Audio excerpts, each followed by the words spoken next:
Sekituufu kiri nti Mukama agenda kutuukiza byonna bye twetaaga ng'emirembe weegiri.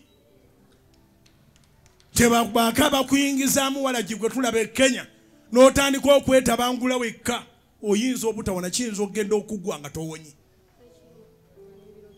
Ate Ekikubya Kenya nakibagamba erina pulezidenti agamba nti mulokole ne mukazi we mulokole. Omanyi ffe twezira kulya mulokole nga tukuba akaloolo nga tukuba engalo bannayo omulokole munnaffe kati awo nawo ffe tuliwo ayise etteeka erigana ebisiyaga.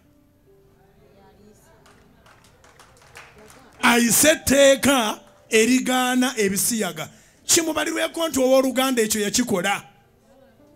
Kasita yali nyenyanyenyaako. Ffe ne tujja luvannyuma eryaffe ne liyita.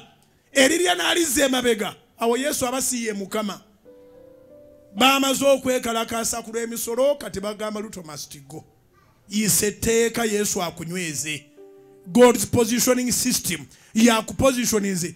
Tebaako kwekwasa kirala. Kyena bagambye luli Katonda takusimbanga n'akuwa omukyalo omulungi n'akuwa ennyumba ennungi n'akuwa omulimu omulungi n'ozaala abalongo ate n'ogenda mu kusamira. Kati bw'otunula Luto gy'ava n'obujulizi bwe n'abanga yalemwa okuyisa etteeka erigaana ebisiyaga. Katonda asobola omuggyako omukono n'atamalaako kisanja. Ffenna tujja kufa ne bw'oba olifa okoze eki mu nsi era olifiira ki? Nze njaguza His Excellency Kaguta Museveni olwa boldness. Abazungu nga tebagambwako.